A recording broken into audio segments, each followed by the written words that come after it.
Hey everyone, hello and welcome back to Coral Reef Keepers.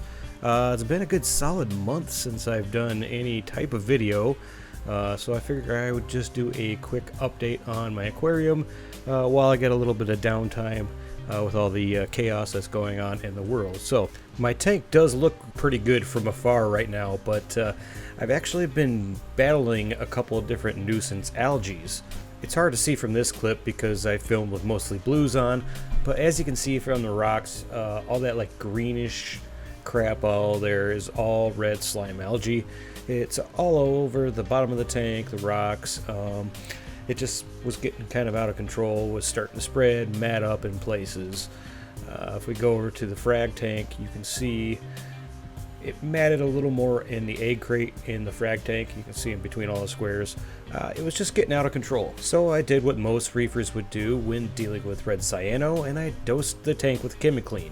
In this shot here, you can see the tank 48 hours after dosing Chemiclean, and all the cyano's gone. I gave the bottom a good vacuuming, trying to remove any detritus that was left over from the dying cyano. Then I cracked myself a beer, kicked my feet back, and admired how easily the pitiful little red cyanobacteria was defeated. Little did I know that a week later that would come back to hit me in the face. Once the cyano was gone, I noticed brown stringy snot popping up all over my frag racks. And that brown stringy snot can only mean one thing: dinoflagellates. Now, before I jumped to any conclusions, I grabbed a sample out of the tank and looked at it underneath a microscope. And sure enough, my hunches were right, I have dinoflagellates. And to make matters worse, it turns out I have Ostreopsis, which is the worst kind of dinos you can get. Now, to make things clear, it wasn't the Chemiclean that caused the dinos.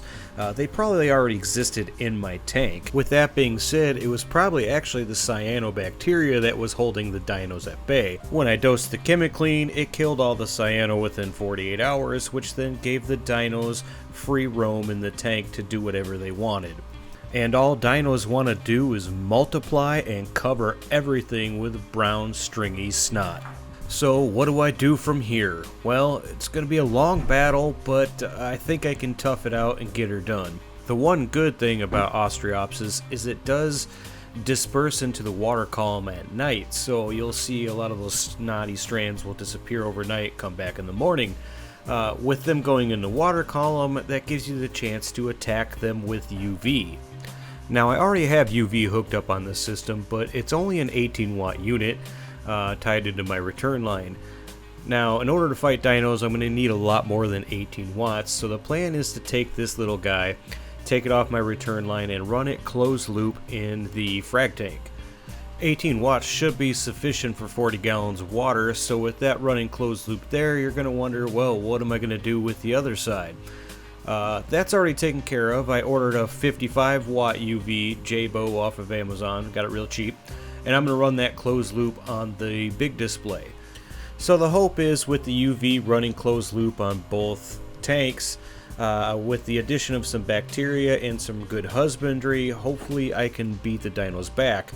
I've been trying to kind of keep the tank dirty nutrient-wise, but for some odd reason my nutrients are plummeting, so it's either the dinos or something else consuming it, but only time will tell. On a positive side note, if you haven't noticed, I did add quite a bit of frags to my frag tank. I managed to score about 10 frags off the WWC live sale on Reef to Reef, and I traded a local reefer, a couple of my mower dosing pumps I wasn't using, for a few frags as well. Having a bunch of frags is cool, but having a bunch of frags with a dino outbreak really sucks.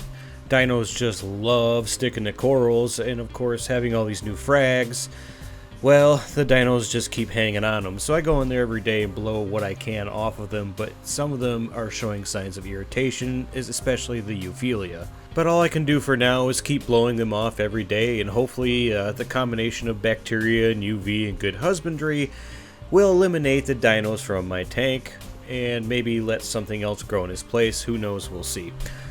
Anyways, that's what's been going on with my tank for the last month, and for now I'm just going to concentrate on battling these dinos and getting rid of them nasty things. In the meantime, stay healthy, stay safe, and thanks so much for watching, and I'll see you on the next video.